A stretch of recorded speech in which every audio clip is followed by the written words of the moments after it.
দেওয়াল ঘড়িতে বিকেল 3:25 এর সময় ঘন্টা এবং মিনিটের কাঁটার মধ্যে ন্যূনতম কোণ কত হবে?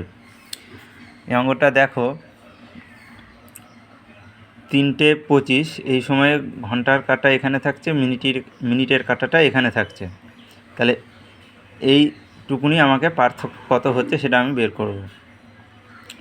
এবার দেখো, এখানে এই কোণটা হচ্ছে 90 ডিগ্রি, অর্থাৎ যখন 3টের সময় 90 ডিগ্রি, মানে 1 ঘর 2 ঘর 3 ঘর, তাহলে এক একটা 30 করে হচ্ছে, 30 ডিগ্রি 60 ডিগ্রি 90 ডিগ্রি, অর্থাৎ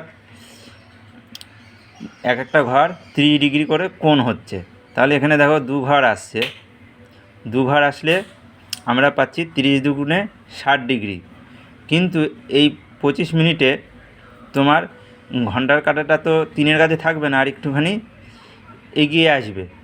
সেক্ষেত্রে দেখো, ঘন্টার কাঁটা আমরা জানি 60 মিনিটে যায় 30 ডিগ্রি, কারণ ঘন্টার কাঁটাটা 60 মিনিট মানে 1 ঘন্টা, 1 ঘন্টায় তো এইটুকুনি যাবে, তাই না? এইটুকু মানে 30 ডিগ্রি, এইটুকুনি মানে 30 ডিগ্রি, এইটুকু মানে 60 ডিগ্রি, এইটুকু 90।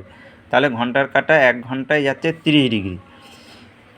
তাহলে 25 মিনিট আমার কয়টুকু যাবে, অর্থাৎ ঘন্টার কাঁটাটা 25 মিনিটে এখান থেকে কয়টুকু এগিয়ে আসছে সেইটা আমরা এখানে বের করব।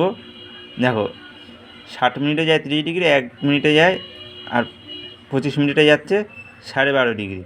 তাহলে আমরা এখান থেকে এইটুকু তো পেয়েছিলাম 60 ডিগ্রি, সেখান থেকে আমরা এই 12.5 ডিগ্রি যেহেতু আরও একটু এদিকে এগিয়ে আসছে, এটা বিয়োগ করলে আমরা পেয়ে যাচ্ছি কত, 47.5 ডিগ্রি।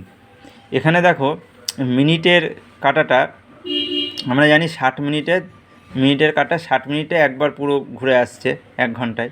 তাহলে কত যাচ্ছে, 360 ডিগ্রি যাচ্ছে পুরোটা ঘোরা, মানে তাহলে 1 মিনিটে কতটুকু যাচ্ছে, 5 মিনিটে যাচ্ছে 30 ডিগ্রি, অর্থাৎ 5 মিনিট মানে এইটুকুনি। তাহলে মিনিটের কাঁটাটা 5 মিনিটে 30 ডিগ্রি যাচ্ছে, এইটুকুনি আমরা মনে রাখবো। ঠিক আছে, তাহলে আমরা এই অঙ্কটা আমরা পেয়ে যাচ্ছি 10 মিনিটে।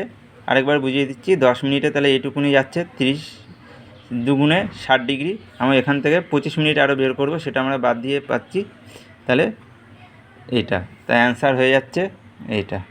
ওকে, থ্যাংক ইউ।